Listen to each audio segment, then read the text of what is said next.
So, what is the magic and mystery of riding a motorcycle?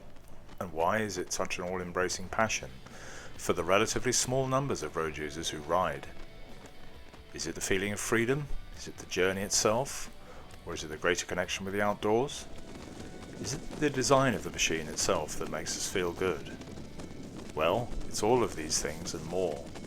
It's also a sign of the counterculture which biking has always represented. A middle finger to the rest of society, perhaps.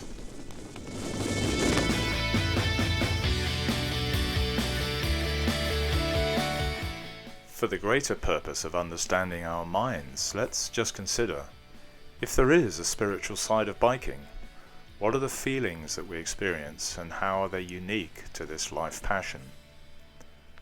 Number one, when you're on your bike and you feel totally at one with this piece of incredible engineering, to the point where it's all becoming seamless.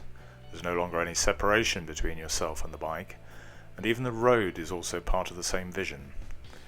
That's when you gain the perspective of an enlightened rider.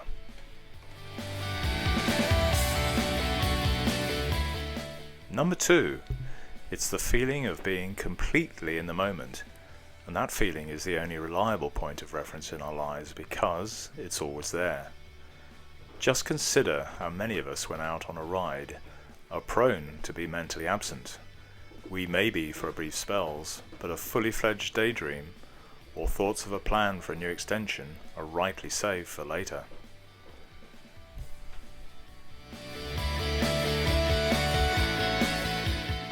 If that wasn't the case, would we be able to move away from danger or even have the slightest notion of a riding plan? Taking this new state of mind to a higher level of awareness, and our recall capacity was stretched to include every bend or junction in the road and every decision we made to negotiate it. Being in the present moment comes from the decisions we have to make while operating within a system of riding. Also, the bike doesn't service itself, nor does it have autopilot. We have to be on the money with every tire pressure check, every gear change, and every lean angle. Our senses are justifiably loaded with the immediacy of what we have to do, which is to bring the whole show home alive and fully intact, which in itself may go some way to explain that buzz of actually feeling a greater aliveness.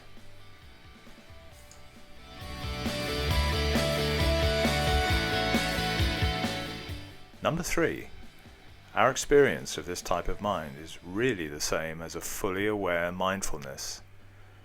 It's the central aim of meditation as is trained for within Buddhist and other Eastern practices. That's to say, biking can help to develop a well-trained and fully focused mind, one which is empty, being free of conventional thoughts and tendencies, and this highly sought-after mind is no less than liberation.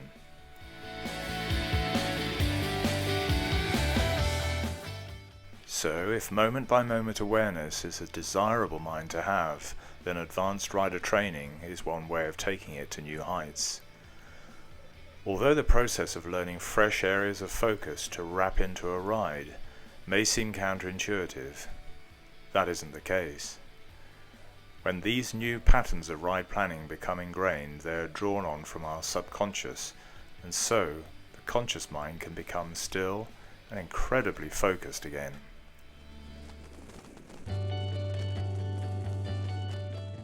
While we're on a ride, our self-oriented judgments are reduced.